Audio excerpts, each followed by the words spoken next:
Media Vietnam puji Stadion Utama Gelora Bung Karno dan sindir Stadion Maidin. Momen menarik pemain timnas Indonesia, Mark Klok enggan jabat tangan Van Hau.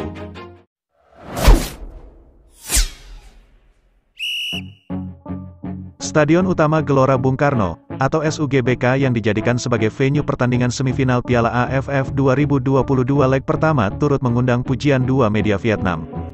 Bahkan, tak sedikit pula yang menyebut pujian tersebut sebagai bentuk sindiran untuk markas timnas Vietnam yakni Stadion Maidin. Pasalnya, Stadion Maidin yang dijadikan markas timnas Vietnam dianggap kalah jauh dari segi kualitas. Sebagai contoh, media Vietnam Toi Tre menulis kapasitas 78.000 tempat duduk Stadion Utama Gelora Bung Karno, sedangkan Stadion Maidin hanya memiliki kapasitas 40.000 tempat duduk saja. Selain itu, Stadion Utama Gelora Bung Karno tidak hanya unggul dari segi kualitas, tetapi juga dalam segala hal. Lantas, selain pujian unggul dalam segi kualitas, apalagi yang dipuji oleh media Vietnam tersebut?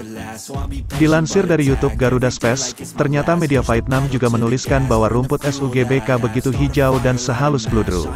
Hal ini berbeda dengan Stadion Maidin, di mana rumputnya menguning hingga jadi bahan ledekan netizen di Vietnam. Dalam rilisnya, media tersebut menampilkan sejumlah foto kondisi secara luas SUGBK termasuk tribun, bench, hingga ruang konferensi pers yang disebut bagus layaknya bioskop. Sementara itu, media lain Tan Ninh seolah-olah kembali menampilkan keprihatinan terhadap Stadion Maidin.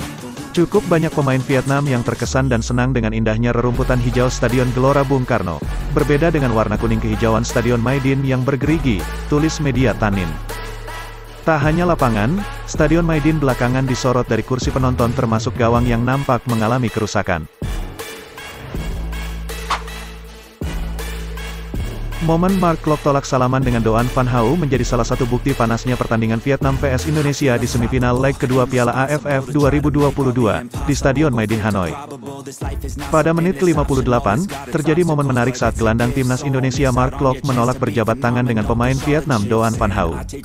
Saat itu Van Hau menjulurkan tangannya ke arah Mark Klok untuk tos, tapi Mark Klok menolak dengan menyembunyikan tangannya ke belakang badannya. Pertandingan Vietnam vs Indonesia di semifinal leg kedua Piala AFF 2022, berlangsung panas dan keras dengan benturan-benturan terjadi di pertandingan. Pada menit ketiga Tien Linh berhasil membawa Vietnam unggul 1-0 usai memanfaatkan umpan direk dari kapten tim Do Hung Dung. Gol tersebut juga tak lepas karena kesalahan komunikasi antara Rizky Ridho dan Jordi Amat. Nguyen Tien Linh sukses membawa timnya unggul 2-0 pada menit ke-47 di semifinal leg kedua Piala AFF 2022.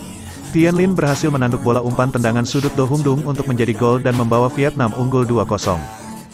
Pada pertandingan ini Indonesia tampak kesulitan mengembangkan permainan. Sebaliknya, Vietnam mampu mendominasi permainan dari awal hingga akhir permainan.